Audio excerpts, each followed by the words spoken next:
I was about 8 or 9 years old when I first came across Five Nights at Freddy's.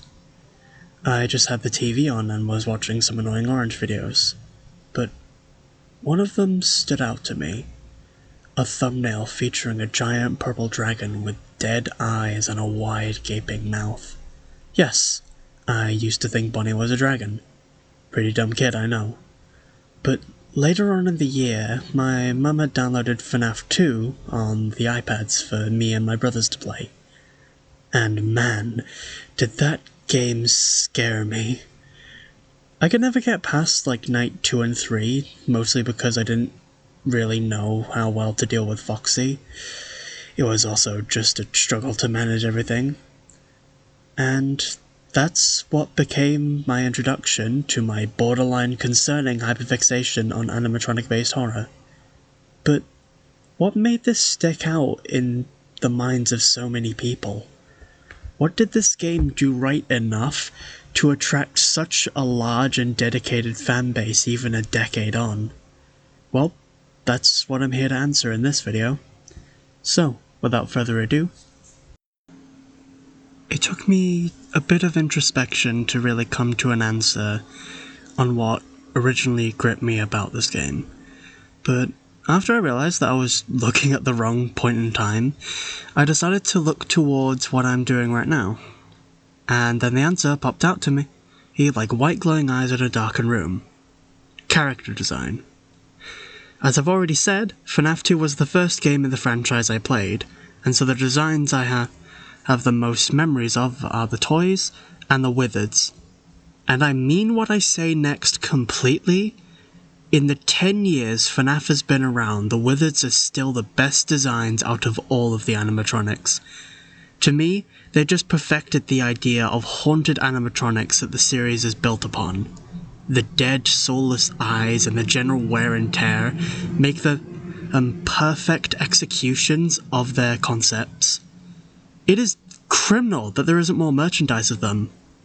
Although, perhaps that's for the best from now on. Yet, that's still just the tip of the iceberg of what made FNaF so appealing to me. But for that, I'll have to tell a story. When I was young, in 2016, I came across a video on YouTube about how you could make your own FNaF game. This idea was honestly unheard of to me, so I decided to check it out, and I learned that the program the person was using was something called Scratch. Now, I never actually finished any of the projects I had made, but this would eventually lead me to my passion for game design, and even choosing to join a level 3 game development course at my college. But more importantly, he led me to create gemstones. Yes, it was originally called the gems back then. And over the years, Doug's design has only improved more and more over the years. I'm hoping that one day I can tell the story of gemstones and show you what has technically been in the works since 2016. To me, the fans are the lifeblood of this franchise. Their unmatched creativity is what has kept this series going on for so long, from art to animation, and especially fan games. I felt that just basing this video off of myself wouldn't do the idea justice, so I decided to ask other people what stood out to them when they thought about the franchise. And a lot of them said the same thing: characters and character design, which honestly goes to show just how iconic each of the animatronics and their various iterations are in their own right. There's a reason something like FNaF World works so well. If this many frickin' people all agree that their favourite aspect of the series are the characters, then that must be a huge compliment towards Scott's character designing skills. Another answer I got was the atmosphere. It was specifically targeted towards FNaF 1, and honestly I couldn't agree more. There's just something so uncomfortable and almost alien about the atmosphere in the first game. Every sound you hear could be a potential threat moving ever closer, but even those are drowned out by a constant blaring fan that drowns out almost anything you try to listen to. If you want more information about the sound design of the game, I would highly recommend Scruffy's video on that exact subject. And if there's something I learned in college, is that sound design is heavily slept on when it comes to creating good sound game design.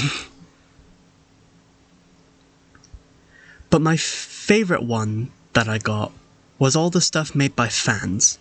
And I 1000% agree with this point. Considering the fanverse and the recent release of My Pop Goes, and especially the demo for The Joy of Creation, interest in the series is back up again for the year, and I'm really happy about it.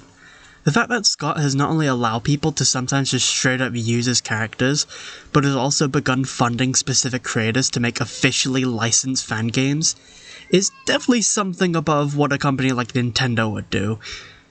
I am absolutely hyped for the full release of The Joy of Creation, Pop Goes Evergreen, Five Nights at Candy's 4. However, it isn't just the most well-known creators that make this franchise what it is. Games like The Glitched Attraction, Oblivious Casa, Dominibus Remake, Animator's Hell, Scott in Space, Graveyard Shift at Freddy's, and so many other games that are all great in their own right, despite sometimes being vastly different from each other. As much as this series can really sour my mood and make me want to give up my passion for it, I can't deny that even the mere concept of defending against animatronic mascots has sunk its grimy rubber teeth into me. I definitely won't be nearly as involved in the merchandising part of the franchise, especially with now the new holder of the merch IP giving large donations towards an ethnic cleansing. But for the love I hold for this idea, this aesthetic, and art still persists, and I'm not going to let the choices of one person stop me from enjoying something, especially considering that apparently Scott can't even do anything about the contract. So, what am I supposed to do with all this love? Simple. I create something of my own making. Happy 10 years, everybody.